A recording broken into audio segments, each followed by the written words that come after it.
minha fala terapêutica de hoje, a última da série A Clausura Necessária, é sobre confinamento desacompanhado.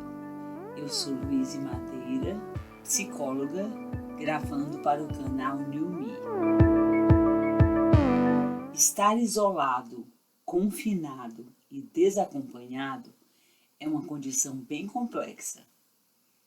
Esta fala terapêutica é para lidar com essa complexidade e o meu desejo, ao gravá-la, é que você, que está vivendo essa experiência, organize seus sentimentos, estruture suas sensações e saiba lidar bem melhor com a dor e a delícia que é estar isolado, confinado e sozinho. Todas as vezes que eu vejo uma pessoa teorizar sobre estar sozinho, ela fala usando conceitos de solidão e solitude. Eu não quero ir por esse caminho.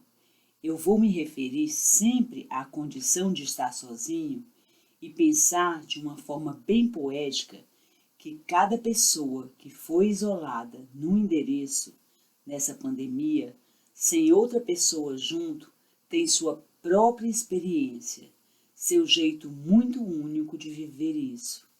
E esta é uma grande beleza. É sobre essa variedade de formas de experimentar o estar só que eu quero falar aqui. Pessoas que ficaram confinadas sozinhas ficaram assim por pelo menos 3 motivos. O primeiro, porque já moravam sozinhas e a pandemia apenas instaurou essa continuidade. Segundo, porque estavam sozinhos circunstancialmente e não tiveram tempo para voltar para um destino. Por exemplo, minha cliente que faz mestrado na Europa perdeu os voos, perdeu o timing do retorno. Mora na universidade e ficou bem isolada, porque toda a cidade ficou vazia.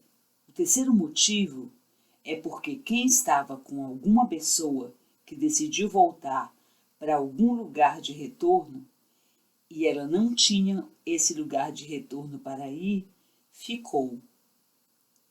E vive esse tempo sem ninguém, porque se distanciou da família ou dos amigos e só lhe restou ficar só, porque não teve para onde retornar. Qualquer que seja um desses 3 motivos, a pessoa ficou isolada, confinada e sozinha.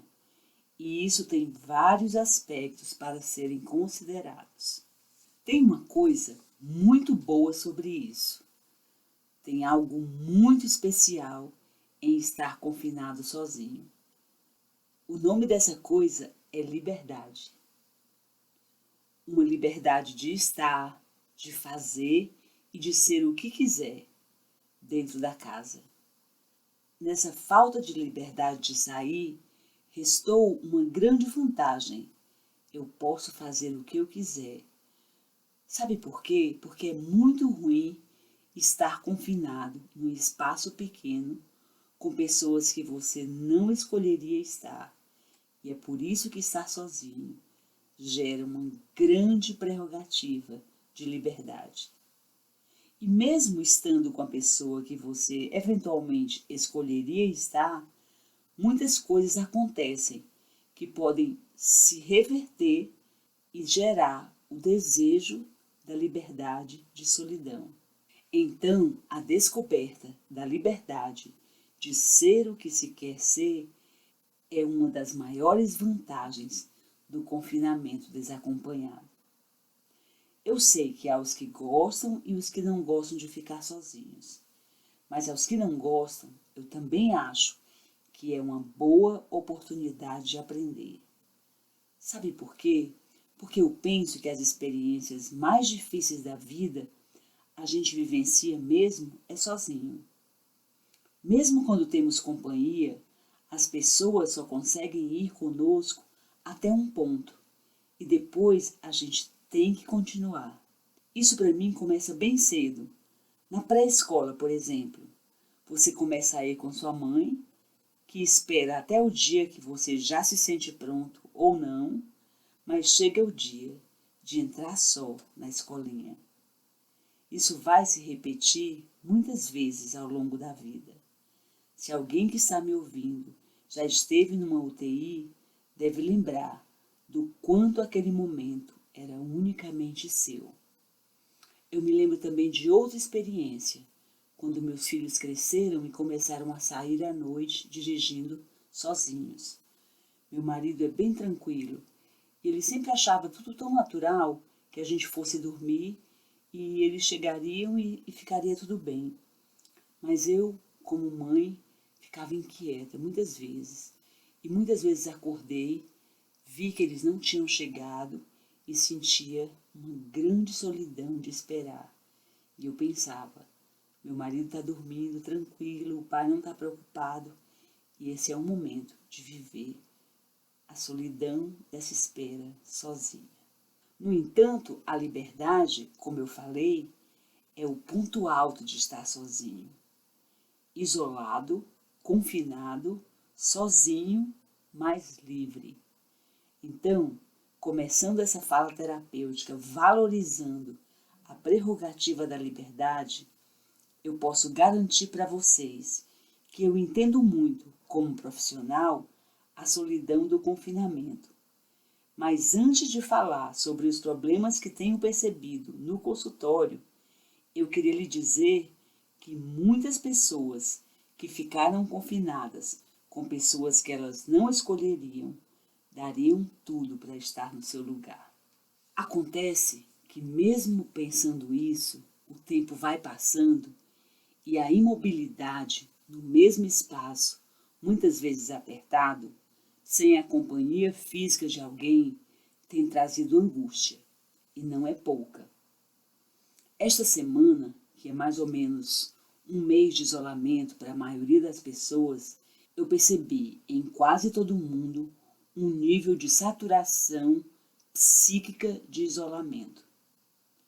Em quase todos os meus clientes, eu tive que trabalhar um pouco a revogação do prazo de clausura, porque era como se eu estivesse ouvindo de todos, sem combinarem, é claro, a seguinte ideia: o meu limite está no fim. Para mim, a ideia é a seguinte: o meu primeiro limite está no fim. Eu digo primeiro porque já aprendi na vida que nós temos mais de um limite. Ainda bem, porque sempre que achamos que chegamos num limite, aparece outro. Sempre que parece que tudo vai ruir, a gente consegue abrir outros ciclos. Esta semana eu abri novos ciclos de resiliência com várias pessoas. Mas muitos sentimentos ruins oscilam no psiquismo das pessoas que estão confinadas sozinhas. E eu vou enumerar aqui 3 que acho bem relevantes para que vocês trabalhem um pouco os efeitos deles nessa pandemia. O primeiro sentimento é a sensação de saturação definitiva da condição de isolamento e uma certa crise de abstinência de companhia. Se você está sentindo isso depois de um mês, me mande seu nome completo e CPF, que eu vou lhe mandar pelos correios um atestado de saúde emocional. É uma brincadeira para dizer: como não sentir isso? Nós não nascemos para quarentenas, por isso é normal sentirmos isso. Minha cliente usou um termo ótimo. Ela falou: Lô, eu estou bêbada de carência. Carência de gente perto de mim. Para melhorar isso, eu tenho estimulado bastante o desenvolvimento de vínculos digitais. Tanto, aspas, rever amigos que você deixou para lá há tempos, como desenvolver vínculos que eram frágeis, nos quais você não tinha investido, e também um terceiro tipo. Com toda tranquilidade, estou levando os meus clientes a refletirem sobre a possibilidade de criar novos vínculos por vias digitais, inventar suas próprias formas de conhecer pessoas pela internet. Eu acho que o conceito de comunicação virtual é uma das maiores mudanças que vai impactar o mundo quando se fizer uma análise da sociedade pós-pandemia. Ninguém sabe como será a vida depois dessa peste, mas eu tenho certeza de que viveremos a hegemonia do digital. Eu vejo uma grande beleza sociocultural nessa nova construção de mundo. Só acho que vamos precisar saber fazer direito. Então, nesse primeiro ponto, eu proponho desenvolver e evoluir vínculos para gerar o desejo de encontrar pessoalmente as pessoas. A vontade de se encontrar aperfeiçoa a formação prévia dos vínculos, e a impossibilidade de se ver pode resgatar, através do digital, uma coisa muito antiga que estava em desuso, que é o deflagramento de paixões. Portanto, eu peço, faça conexões digitais pessoais. A segunda crise é o senso de improdutividade e desorganização da vida. A pandemia quebrou todas as nossas rotinas e eu tenho conversado muito com meus clientes sobre a necessidade de estabelecer novos modelos cotidianos provisórios. Funciona muito.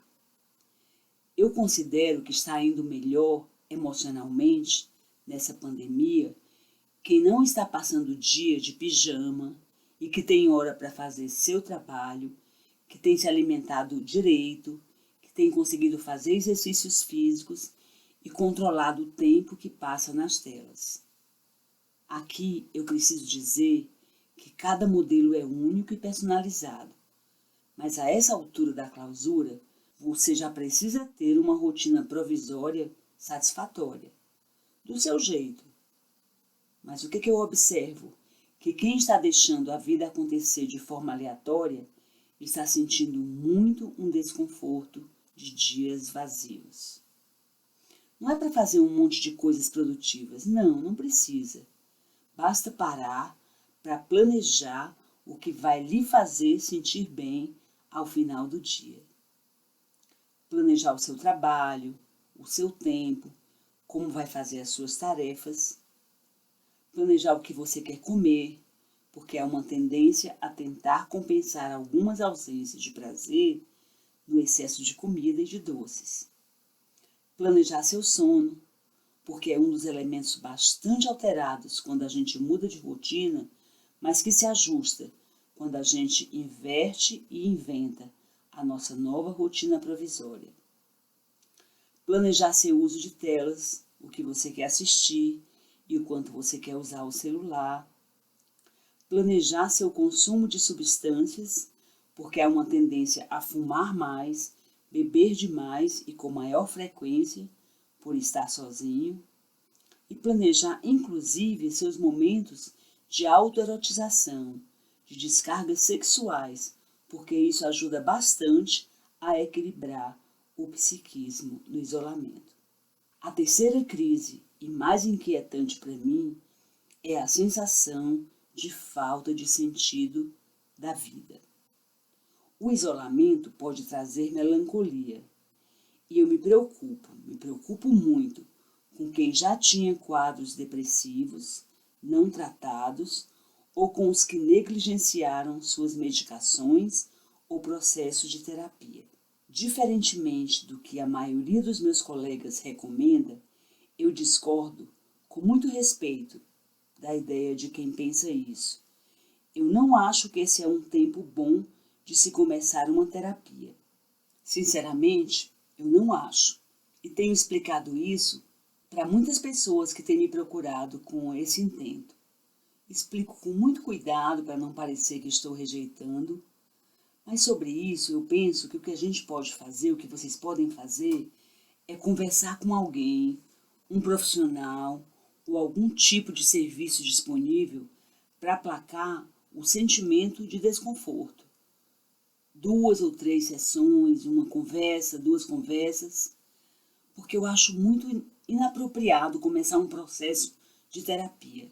Eu penso nisso como um sintoma aceitável, mas eu peço, você não deve ficar sozinho, sem falar com ninguém, por exemplo, se passar pela sua cabeça alguma ideia de suicídio. Nem que seja a leve sensação de que a vida não vale a pena. Se você sentir algo desta natureza, pense, putz, é compreensível, mas preciso falar com pelo menos 5 pessoas sobre isso, para me sentir melhor e resgatar a sensação de que a vida vale a pena. Vale muito a pena viver. E se temos sentimento de solidão, é porque queremos as pessoas. E podemos entrar em contato com as pessoas por vias digitais e agendar encontros incríveis para quando tudo isso passar. Uma coisa que eu acho que tem ajudado muito no nosso isolamento em casa é música. Nunca houve tanta música em nossa vida como nessa pandemia. Meu marido instalou um sistema de som com umas caixas que a gente já tinha, que todo dia é ligado, com playlists especialmente escolhidas, num volume alto o suficiente para permear a nossa vida de inspiração em todos os cômodos da nossa casa. E, é claro, sem impedir nosso trabalho. Por falar em música, eu vou terminar esta fala terapêutica comentando sobre uma que eu acho simplesmente maravilhosa. O nome é Wake Me Up When September Ends. Eu acho que vocês conhecem. Me acorde quando setembro acabar. Essa canção, feita por Billie Joe Armstrong, fala de uma perda que o autor teve quando tinha 10 anos, que foi seu pai para o câncer. No dia do funeral do seu pai, que foi no dia 1º de setembro de 1982, ele saiu correndo para casa, antes de terminar o funeral, e se trancou no quarto. Quando a mãe dele chegou e bateu na porta, ele disse simplesmente, me acorde quando setembro acabar. Essa metáfora é muito sensível para mim, e essa fala poderia muito bem ser nossa hoje. Deixe-me aqui trancada, que eu vou ficar chorando a minha perda e a solidão dessa pandemia até setembro acabar. Não, você vai levantar da sua cama, destrancar o seu quarto, saborear a sua liberdade, fazer conexão com pessoas, marcar encontros para depois da pandemia e sonhar com eles. Vai organizar sua rotina e não vai mergulhar na melancolia. Ao invés de só acordar, quando setembro acabar, você vai se manter no protagonismo da sua história e se fortalecer para quando o setembro simbólico terminar, você estar mais maduro, mais sensível, mais humano e mais preparado para viver todas as experiências bonitas que você terá na sua vida, antes e depois de todos os setembros que virão.